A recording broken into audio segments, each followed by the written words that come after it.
Hey guys, welcome to another episode of LFA's Chop Shop. This week we're going to fix some more rust on the wagon. We've got the trans tunnel and a little spot on the floor, and then we're prepping some stuff to get acid dipped.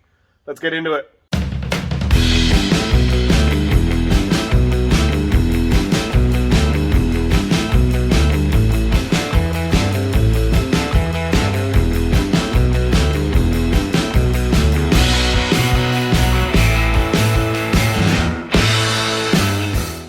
So let's jump into some more rust repairs. I've got this little guy which I've sanded back, two little guys up there.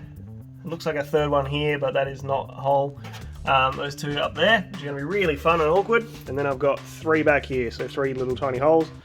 And then I need to jump into the sound deadener for this guy, and we'll see how we go.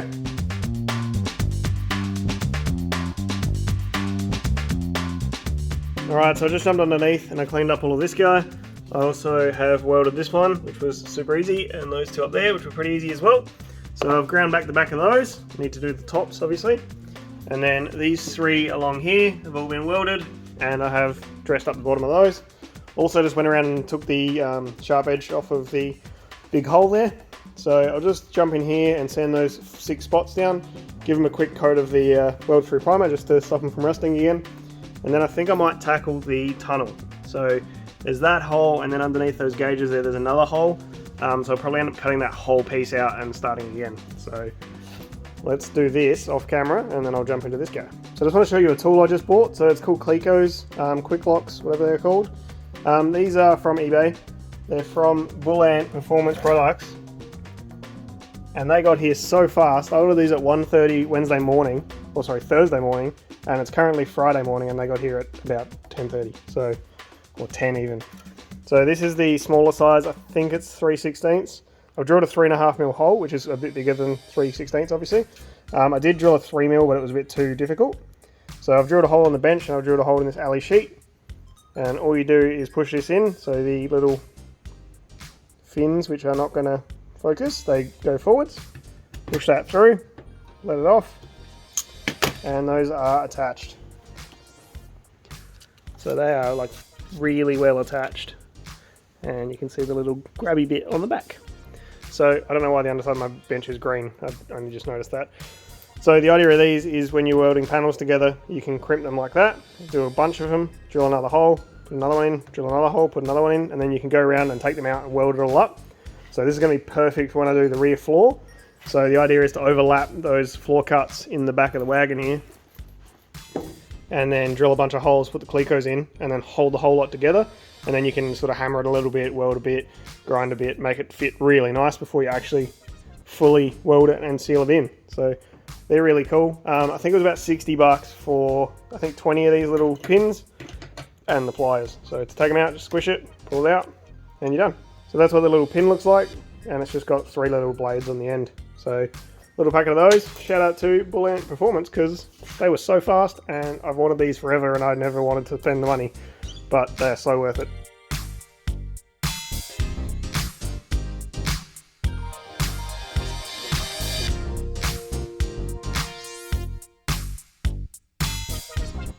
So I've got the tunnel cut out. So as you can see, there is a lot of damage on that guy.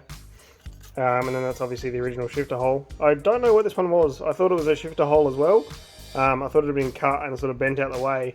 But it looks like it may have been just a grommet and someone's cut it for some reason. I don't know, but that can go in the bin because I'm sick of it. And then we've got this panel here, which I've cut out. So this is only 1mm. I think the original stuff's 1.5, so it's a bit thinner, which I'm not super happy about. But it's basically, I have 1mm or 2mm, and 2mm is overkill for this job. So I've just painted this with that weld-through primer. This side had a bit of a weird reaction, so I'll make that the top. So because I need to grind it all back anyway and clean it all up. So that can be the top. The bottom's already painted. And this is about 1.5 centimeters the whole way around bigger, so 3 centimeters overall, and 3 centimeters wider than the piece I cut out. So the next job is to jump into the car and grind that tunnel back, put some weld-through primer on that, and then drill some holes, and I'm going to try and use the clecos. So those things I was just talking about. I need to use those for the rear floor anyway, so I kind of want to have a test run, and this seems like a good test run. And because it's the floor, I don't care if it overlaps, because the other side you won't see, and I'll you know, there'll be 10 layers on top of this of undercoat and underlay and paint and rubber and all sorts of stuff. So this will be fine from the top, and then the bottom I'll just make sure I seal it really well. I'm tempted to get the engine bay and the underneath sandblasted or water blasted, like a mobile guy, which I'm going to do to the 25 as well, so I might get them both ready to do at the same time.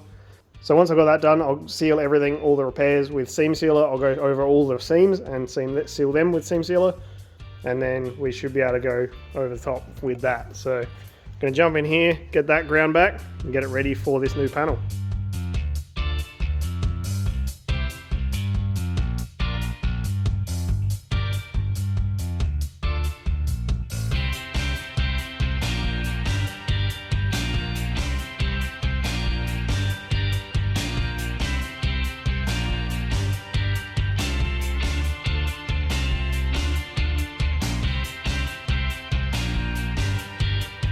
Alright, I'm sure you're sick of time lapses by now, but it's in, it's welded, it's fully welded. I ground it back a bit so it's nice and smooth.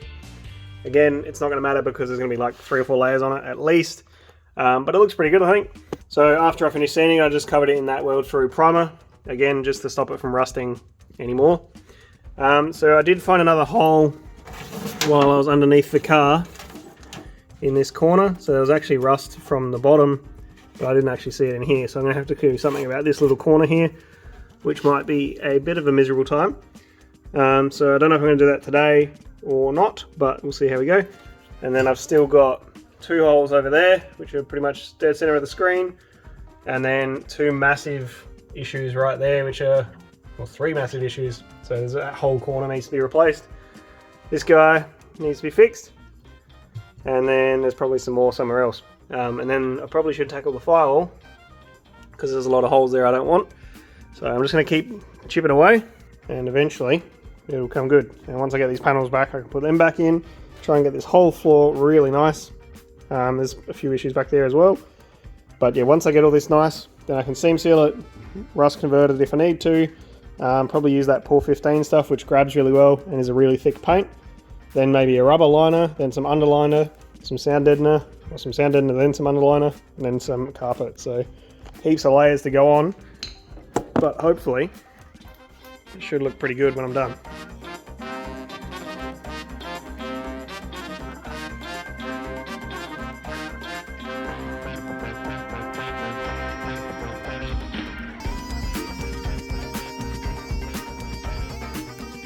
Alright, so as you just saw, scraped all the sand deadening off of this, so the place that they couldn't actually get it off because it'll contaminate the tank. So they're all clean. That took probably 2 hours. These are the headers that I welded up. They're all ready to go as well. So I'm going to get all of this acid dipped. These floor cuts I'll get primed as well. And then the headers, I'll leave those all bare and I'll coat them in high temp paint to make them hopefully stay good looking for a lot longer. So I've also got some wheels to take with me, so I need to take those, but all this stuff's going to take a couple of weeks, so we'll have to focus on something else on the car. Alright, so on to the next rust repair. So this is the little piece that I've just cut out of the floor. It was actually kind of difficult, but that is the piece there, so it used to sit in there, something like that. So now I need to try and remake this thing. I'm going to clean all this up, obviously. Thankfully the layer behind is actually pretty good. But it does need a sand and a bit of a clean, so I'm going to try and remake this and we'll see how far I can get.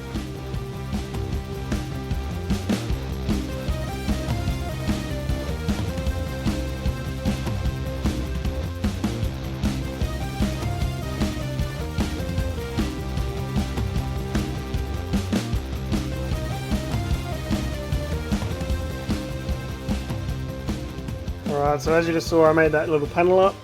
I then put the camera over here and I didn't press record, and then I did everything to get this welded in and smoothed back. It's not particularly pretty, but it seems like it's better than a hole, I guess. I'm going to put some weld through primer on it just to stop it from rusting, but I think it looks reasonably good. The bottom side needs a bit more work. I'm probably going to weld from the bottom as well because there's a bit of a gap because it didn't fit particularly well. But it's done. It looks a bit better than a hole anyway, So now I'm going to move on to the next spot. Alright, so the next thing to do is move over to the passenger side.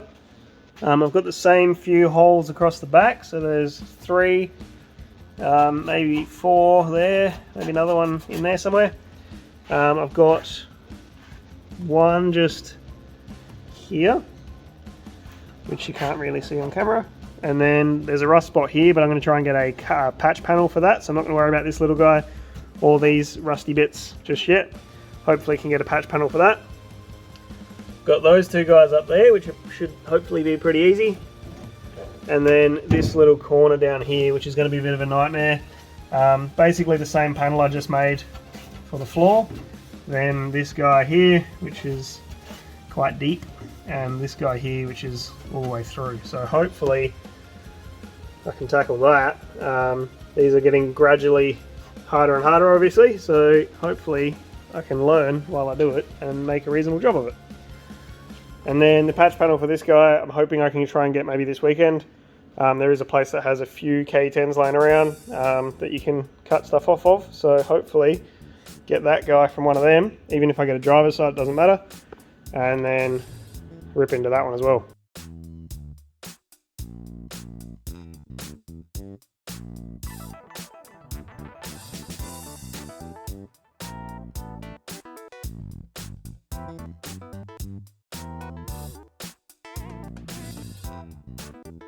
Alright, well this one's turned into a bit of a mission.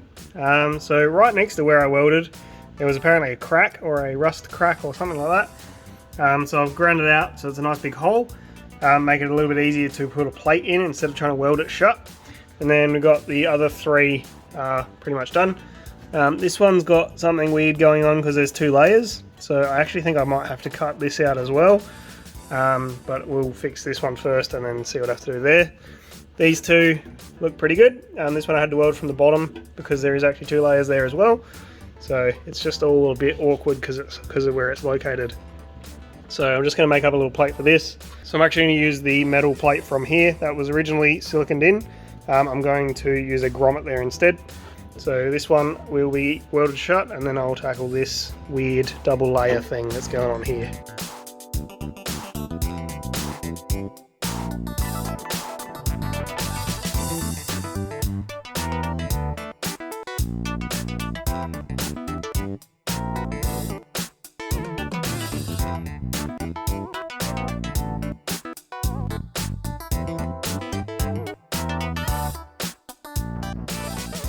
Alright, so as you probably saw, this just kept getting worse. So I've tracked it all the way back to here and cut it all out. So when I get that floor cut back, we'll see how much that covers, and then the rest of it I'll have to make with plate. This is the rear suspension, so I need to keep that obviously. Weld up these 2 guys. These other weld spots were fine. One of them was quite thin, so yeah, ended up cutting and grinding and stuff. So I'm going to ignore this for now. I've got that corner to do, which I really don't want to do because it looks horrible, and probably will involve doing some stuff on the outside, which I'm really avoiding. So that's where I'm up to. I'm going to have to just jump into here and tackle that. But that'll be in next week's video, so thank you very much for watching, and we'll see you next week.